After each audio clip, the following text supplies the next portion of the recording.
Good morning to all. Today we are going to see another case study on CAD/CAM data transfer in SIM environment.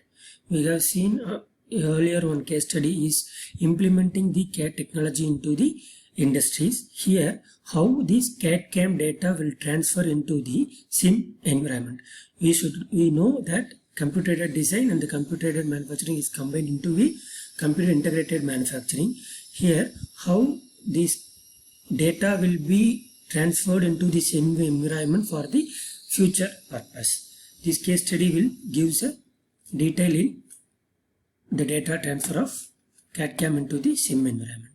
Here the abstract given is the case study enumerates the steps involved in testing the data exchange among dissimilar CAD systems using a standard exchange mechanisms into the level of interoperability and can be achieved to facilitate successful transfer of CAD data among three CAD softwares: Pro-E version 17, IDEAS Master Series version 3.1 and the AutoCAD release 13 in a SIM environment. Initially they have used an IGES. It means Initial Graphic Exchange Specifications. Is a data exchange mechanism to test these softwares using standard test procedure. Here having a number of test procedure to transfer the data from one database into the another with the help of a neutral file.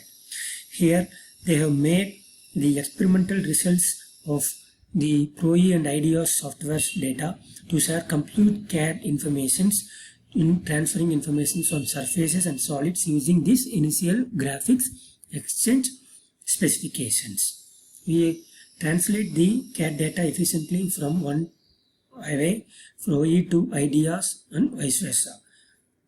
See the testing procedure of transferring the files.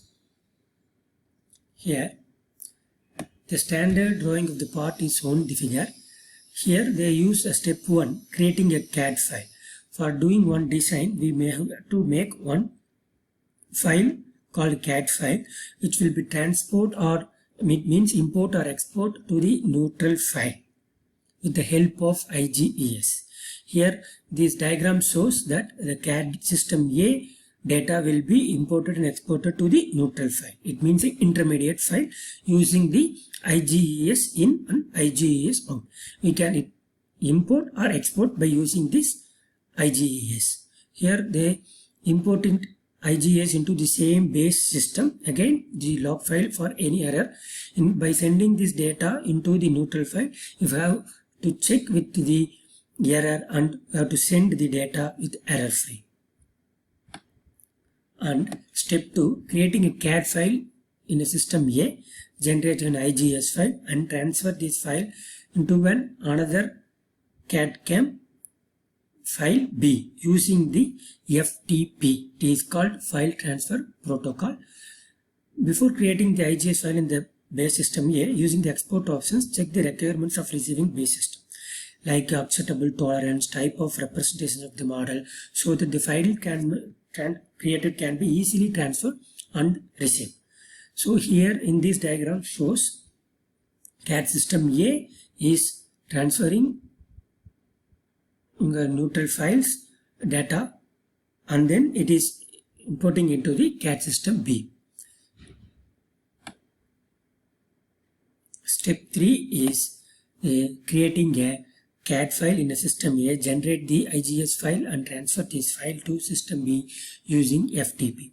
Here the major role is IGES in and IGES out. Create an IGES file of this transferred file in the system B and transfer it back to the system A using FTP. It should be noted that we do not recreate the model system in B. Thus the steps involves twice the system. Here system A is exporting the data to the neutral file and again importing it from CAD system B, and in reverse vice versa, the CAD system data B is sent to the CAD system A by using this IGES out. So this here the main observations made using this initial graphics extend system with the help of softwares Pro Engineer 17, IDS Master, and then AutoCAD softwares. So we can transfer the data from one system to the another system using the IGES is very easy. Thank you.